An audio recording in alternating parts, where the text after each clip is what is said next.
I swear you can't make this stuff up, man. So I was out riding today, shooting the video for tomorrow, which is now today. Got all the video files onto my laptop, and I noticed that there was a massive bug slap bang in the middle of my damn GoPro lens. Can't make this stuff up, honestly. It's a real shame because it was a nice day to go out for a ride today, but anyway, I still wanted to share this video with you guys because it's quite important and it's quite a noteworthy occasion. But instead what I'm going to do is edit in other clips of me riding from this year, last year, I'm not entirely sure. But yeah, the message is still going to be the same. So thank you for bearing with me on this one, but let's crack on.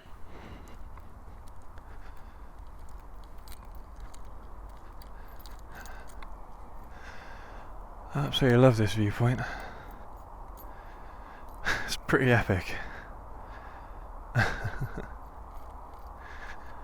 Yeah, it's awesome. I'll have to see if there's a way I can get up to those hills up there at some point. Alright there everyone, so today's video we're just going to jump on the desert arch just at the top of this little hill here, and just going to give you a little bit of an update on what's been happening, because today is quite a quite a sad day, but a day to be remembered nonetheless. So yeah, let's jump on and I'll tell you what's been going on, and also tell you what what's been going on with the Ninja 125 as well. So I just got the one GoPro with me today, but basically my grandmother died last week and today was her funeral, and I mean that's why we weren't live today. Today is Thursday and we weren't live today, so this video will be coming out tomorrow. So I did have a video for tomorrow, but I wasn't happy with it. I didn't like it, so I decided to come out and shoot again. But I mean, I thought about coming out and riding anyway, just because I don't know, it's been such a lovely day today, and yeah, it was just, I don't know, a good opportunity to kind of reminisce and relax a little bit riding down some of my favourite roads. But anyway, yeah, so that's what's been going on recently. That's why I took a week off last week. Yeah, it's just my grandmother died, and I mean, I know grandparents are important to everyone, but I don't know. I don't know. A lot of people that I know don't seem to regard their grandparents in very high standing. I don't know why, but my grandma lived with us, so she was in effect my my mother a lot of times, and she was an absolutely remarkable woman. I can't remember if I said that enough, but I don't think I can say that enough about her. But I mean, I suppose this video anyway is kind of in honor of her, and yeah, honouring her life, celebrating her life, and I don't know, something for me really to remember her, and kind of like how I've been feeling this week, because it's never easy when you lose a family member, but my grandmother, for me, she was more than that. Yeah, she was loved. She was loved an awful lot by myself, by my family, and she'll always be remembered as someone who, even though they lived a very simple life, they did remarkable things, but the love for her family was really all that she had. She never got involved really with the technology movement. She didn't have a mobile phone, she didn't know how a computer worked or a tablet, she had no idea how any of that worked, but I suppose to her she didn't need it. Her name was Consol, by the way, which is short for Consolación. in Spanish. She was Spanish, so by extension I'm also half Spanish as well on my mother's side. And yeah, so I mean she was a village person, you know. She wasn't she lived very rurally throughout all of her life. And if any of you have ever been to Spain before, it's a wonderful country, but it's not very industrialized. A lot of the population still live in teeny tiny villages. And I mean, Spain is a huge country as well. I don't think, when you look at Spain on a map, it doesn't look that big compared to the UK, but honestly, it is absolutely huge. I mean, as an example, we used to go to Spain quite regularly before my grandma had a stroke about 15 years ago.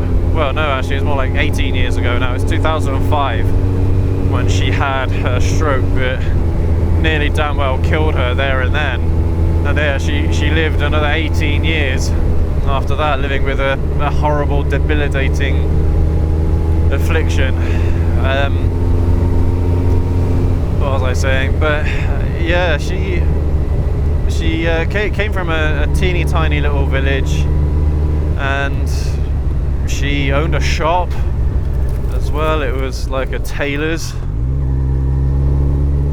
so she worked with clothes, textiles, things like that a lot of the time. I mean, the shop closed down, and I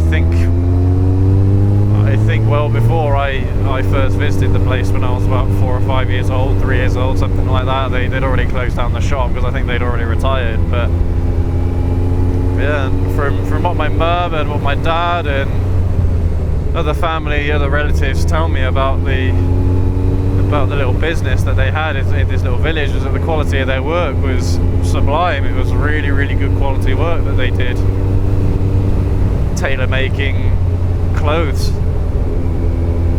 And I regret the fact that I haven't been to my grandmother's house. Well, since I was 19, so that's what, I don't know, 12 years ago now since I was last there, and I regret that, because I have a lot of family that live out there, and they all live in that same little village, practically in the middle of nowhere, but it's in the north of Spain, and it's in Leon, the county of Leon. And a lot of them have died. A lot of that generation also passed away in the last 5-10 years or so. My grandma was one of the last, if not the last, to survive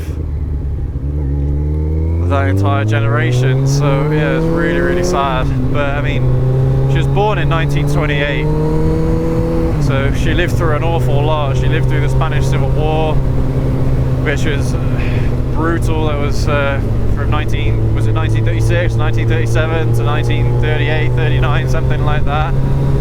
Then of course there was the Second World War. Then she lived under a dictator for 40 odd years after that, until Franco died in the 70s, was it? So in a lot of ways, Spain wasn't really a free country until the 1970s, the late 1970s, after they had their first democratically elected government since the 1930s. So yeah, she lived through a lot of, what's the word? She lived through a lot of rough times, and Spain was a really poor country, and in a lot of the rural areas, Spain is still quite a poor country. And yeah, and it didn't matter. It didn't matter though to my grandma.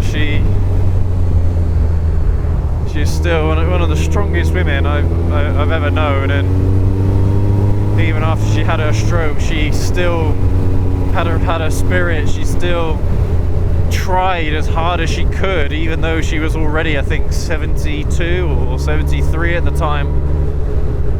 she tried as hard as she could to live as normal a life as possible and not be totally dependent on us, because my mum basically was a full-time carer. Yeah, my mum is also a very, very strong woman, working full-time and looking after my grandmother basically for the last 18 years. I mean, for a lot of that time, my grandmother was able to do a lot of things herself. She was able to walk around even though it took her a long time, because she lost basically all function of her right leg and her right arm. She basically had to learn to write again with her left hand. She couldn't talk properly anymore, even though she tried communicating, she couldn't talk. You know, we'd get the odd word every now and then, but most of the time it was just gobbledygook. But yeah, she did try. I mean, it's quite funny, even after she had her stroke, we did take her to Spain for a few more years. I mean, what year was I 19 the last year I went there? Gosh, I don't know, it must have been probably 2010, something like that, I imagine. Yeah, around about that time, maybe 2011. No, it was 2010, yeah. That was probably the last time she was there as well. And well, it is really interesting how she, when she spent time there in her house, which she owns, which is quite a rare thing in Spain, to own your own home. Most people in Spain are renting from landlords, but no, she owned her house. I think her mother, my great grandmother, I think, bought the house initially. I can't remember how the story goes, but yeah, and she got better at talking again after spending a few weeks in Spain, just living around her family. So yeah, absolutely remarkable woman in a lot of ways.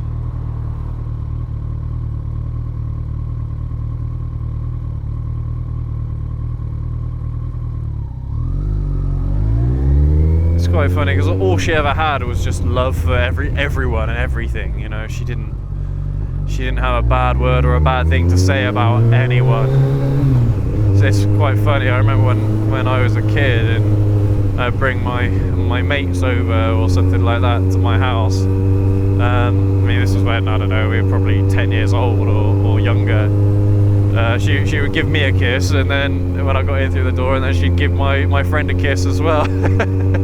Which of course is quite alien to us here in the UK, and I mean, I'm pretty sure that's not normal in Spain either, but she did it anyway, just because, yeah, just that's who she was.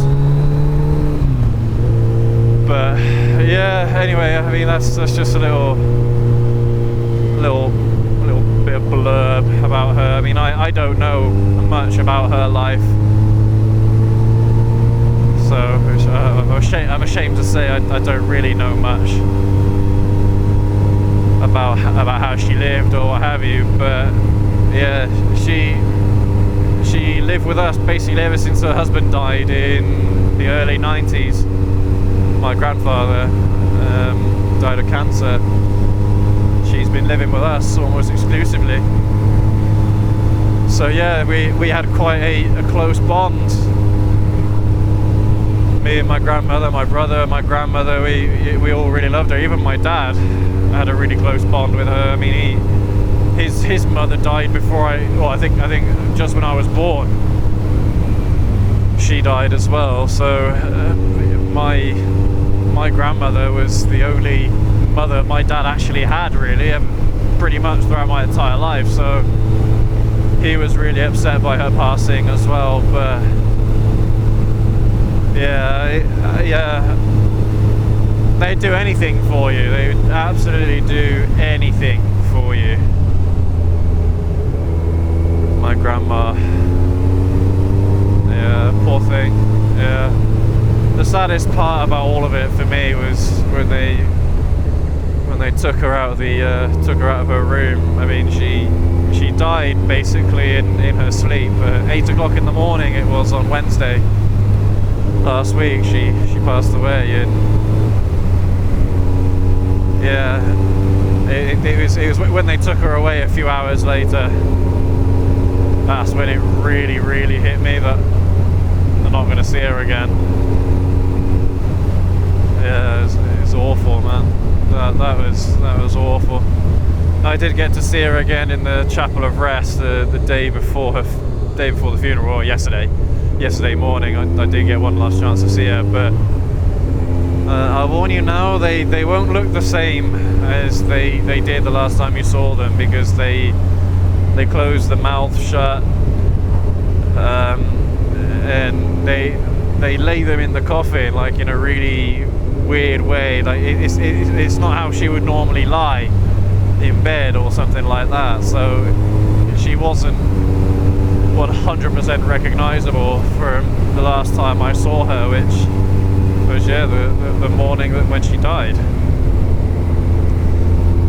Yeah, very, very sad. But I mean, you know, she was 9. Her birthday would have been in June, for God's sake. The 6th of June would have been her birthday.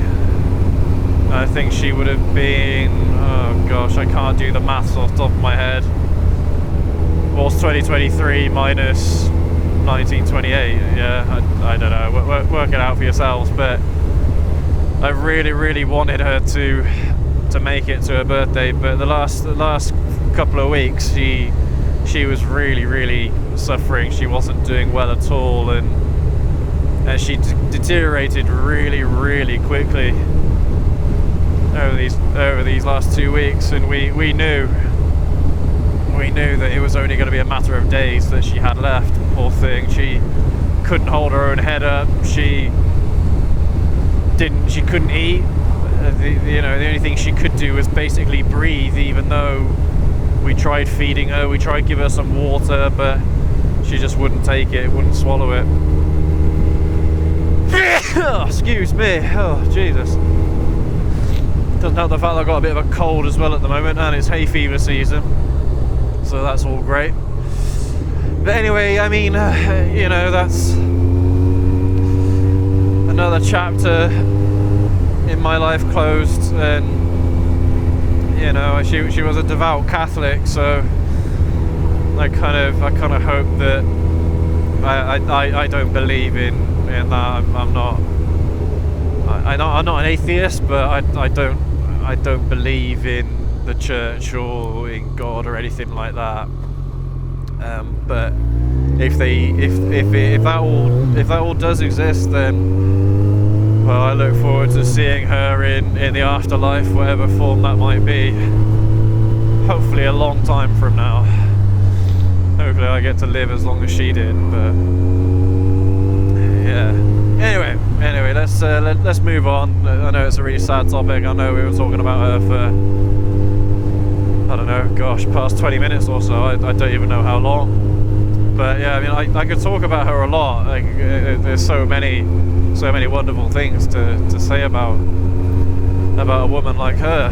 But anyway, so yeah, a little update on the Ninja 125, because I know I've been kind of like holding you guys out to dry around that bike. Well, basically everything with the bike seems fine. There doesn't seem to be any problems, but there's two error codes that the bike is reading. The little dots are flashing. One of them is reading there's an issue with fuel injector 2, which is weird because there's only one fuel injector for that motorcycle. At least if I read the charts right around that bike anyway. I think it's like code 44. I think and it's code 32 as well, which is the O2 sensor. But I checked all the wiring. I even had the fuel tank off the bike the other day to check out all the wiring underneath and around the airbox and things like that, give myself a better access. But I mean, since checking all that out, I had unplugged things and plugged it all back in again, just to reseat the cables just in case. But I haven't really got the time at the moment to just be riding around trying to reset the damn codes. So I did end up trying my OBD2 scanner with an adapter in the diagnostics port to try and clear the code on the bike, but clear the codes on the bike, but it wasn't able to connect. And I did buy a cheaper one off eBay that said it was for 2021 Kawasaki motorcycles and up, and of course the Ninja 125 is a 2020 Kawasaki Ninja, so I thought I'd roll the dice on that one, and unfortunately that didn't work either. So yeah, I mean, at this point I'm a little bit stuck, but what I think I'm going to do is take it down to the garage, because I am almost 100% certain that everything is alright with the bike. I mean, if it wasn't, then the bike would be running really poorly. If there was an issue with the fuel injector, it'd be running awfully. I mean, if there was an issue with the O2 sensor, then yeah, the bike should be running really poorly, right? Because I mean, it's not able to read the correct amount of oxygen coming out of the exhaust, so it won't know how much oxygen it needs to put in to the cylinders, you know, how much it needs to allow. But I don't know, maybe that bike doesn't work that way, because it does have a cable operated throttle, a physical cable, which I thought was really quite neat, to be honest. It's a really simple mechanism and does the trick too. Well, let's go this way, why not? But anyway, yeah, I mean, I checked all the cabling seems absolutely fine. I mean, the biggest worry that I had was that there's an issue with the ECU for some reason, that the computer has kind of fried itself, and that's why it's picking up on these codes. All the fuses are fine as well. I checked those. I kind of suspected that there wasn't anything wrong with the fuses, because if there was, the bike probably wouldn't start whatsoever. I mean, if the fuse had blown for the fuel injection system, then well, it's it's not going to go, is it? It's not going to run. So yeah, I mean, yeah, I'm a little bit stumped, but I've tried 3 times to ride that bike around, turning it off, turning it on every 10 minutes, going over 25 kilometers an hour. I think it was like 20 mile an hour or so, and it hasn't reset the code. So either there's still something wrong with the bike, or I don't know, or the way how I'm resetting it isn't manually resetting it, so to speak, isn't working for whatever reason. But yeah, I think that's what I'm going to do next, and then yeah, we'll kind of go from there, I suppose. But honestly, there's absolutely nothing wrong with the bike whatsoever. It's running exactly as it should be. It sounds exactly as it should be. So no, I'm not too worried about it. But yeah, it's still a bit of a pain nonetheless. But yeah, anyway, let's we'll sign off. Just coming over here, just to another little viewpoint. Tell you what, let's park the bike up. Why not? We'll walk over there.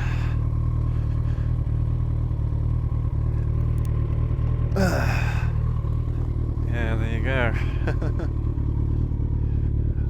Yeah, it's lovely. There's quite a lot of viewpoints in and around Gloucestershire. There's lots of, it's a very hilly part of the country, so yeah, a lot of lovely places to visit. It's not quite as nice as the one we started off the video in, but